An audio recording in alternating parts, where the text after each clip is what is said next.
Alright, so I didn't have any other ideas for what to record today, so you're getting another episode of Clash of the Jank, which I think is a pretty hype series, so shouldn't feel too bad about that. Anyway, this episode we are back in the non-viable category, I believe. Last week we did, what was it, Saber Plant Lamau versus Plant Welodad or something? No, Quick Draw Welodad. And this week it is Zeta Reticulant versus Monster Mash. So both pretty out there kind of decks. As you can see on my screen here, we have my deck that I'm going to be playing, which is the Zeta Reticulant deck. Obviously, the idea is you send Zeta to your grave, and then you use a bunch of banishing cards to generate free tokens, get advantage.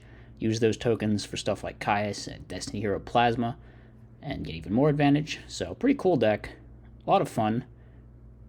Not that great, which is why it's in the non-viable category, but we'll see how it can do. Kind of funny, there's like 3 noblemen of crossouts in the side, which I think will be very relevant in this matchup, for reasons that'll be obvious in a second when you see the opposing deck, which is Monster Mash. So this is Snack's build, still playing Lightning Vortex instead of just playing Brain Control or Cold Wave or something. Snack, please. Anyway, yeah, it's like this crazy mill deck with Eltanin, and it's got the Raikos and the Magical Merchants. This is why, by the way, that Knock is going to be crazy. Yeah, but there's like some light machine stuff. I feel like maybe there should be Cyber Valley in here. I don't know. I don't know how I would do it, actually. Monster Mash is tricky, for sure. She wants to do like the Vayu stuff. The way this deck is organized is messing with my head, by the way. Please, if you're out there, don't sort your deck like this. It's weird. It's weird and you're weird. All right? Anyway, but let's see. Which deck do I think has the advantage? Zeta's been doing pretty well. Oh, excuse me. Jumped right into the game a little prematurely. Zeta's been doing pretty well in this bracket. I feel like the fact that it's a Raiko Caius deck just gives it a kind of inherent advantage over like a lot of the wackier jank decks, because like it has just some good stuff kind of game plan to fall back on, whereas a lot of the other strategies are more fragile and more one-dimensional. So I'm going to give it to Zeta. I think it's got the advantage. Monster Mash has a higher power ceiling, but like triple Nobleman post-board is going to be crazy. That's going to be really hard for Monster Mash to deal with, and just like there's just more good cards in here, It's kind of the same story as the last time Zeta played, so yeah. Anyway, let's jump right into the match here. So we've got Monster Mash on that side, Zeta on this side. I won the die roll, actually, and that's pretty neat. So we're going to be opening up kind of alrightish sort of hand. Not the best. It's okay. So she's going, I think she just tries to Kai's me right away. And that's a bit of a problem. I think I have to Judgment here. And then here, I go for the Karma Cut. I don't want to lose value on my Zeta. You can argue maybe I should have done Dark Grepher here. But I think it's probably fine to wait. We just Tribute Set. Okay, I think Tribute Setting the Mali was wrong. I think I should have just held it for Grepher. That was probably a bit of a silly choice on my part.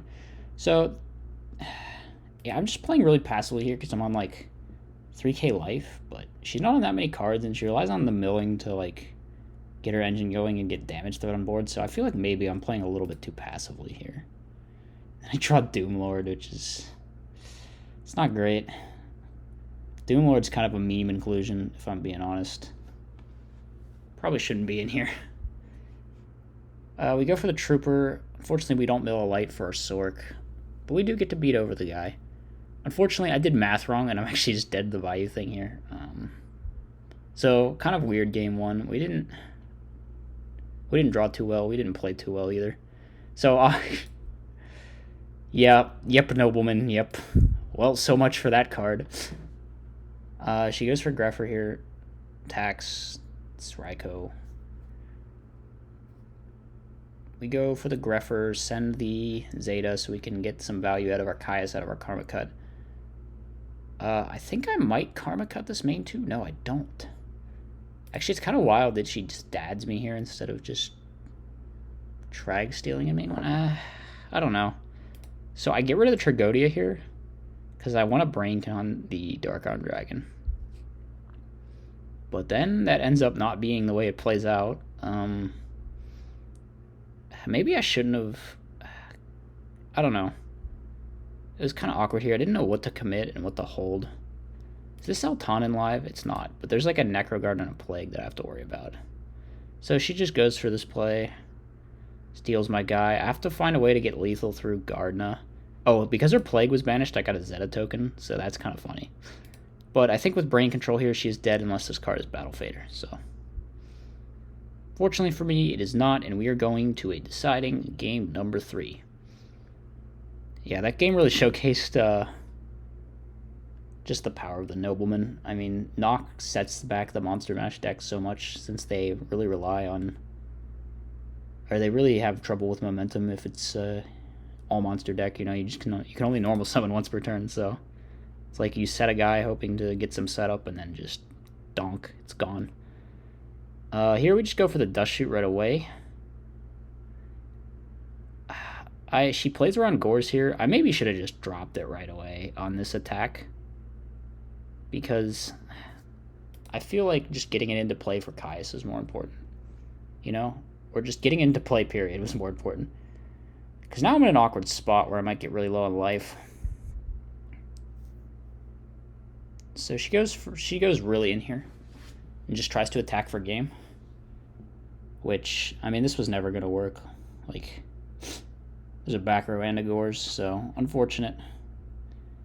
We banish the light because we Dust Shoot at her hand. We know there's a Sork. So we set both. There's a Lightning Vortex. I decided Judgment here. She goes for the Sork, banishes both. I draw Plasma. I draw Nobleman, which... She's going to draw another monster and it just gets knocked and then she's dead. So, yeah, knock kind of the bane of the 6-flip monster mash deck for obvious reasons. But Zeta takes another win. I think it definitely deserved this. Zeta is turning out to be surprisingly maybe the dark horse of the sus bracket. What did I call it? The Jank among Jank bracket. It's definitely been doing well. Just plays a lot of good cards. A lot of good like engines and packages and staples and whatnot in this deck. So even when you're not doing your like token memes, you can still just like win with your good cards, you know? And that's kind of been the theme of this deck's run in the bracket. So unfortunately Monster Mash will get knocked down to the lower bracket, or to the loser's bracket rather. But it's a cool deck, and it still has a chance to do well, so I hope it survives. Anyway, I hope you guys enjoyed today's episode. Make sure to like, make sure to comment, subscribe, all that stuff. I'll see you guys next time. Peace out.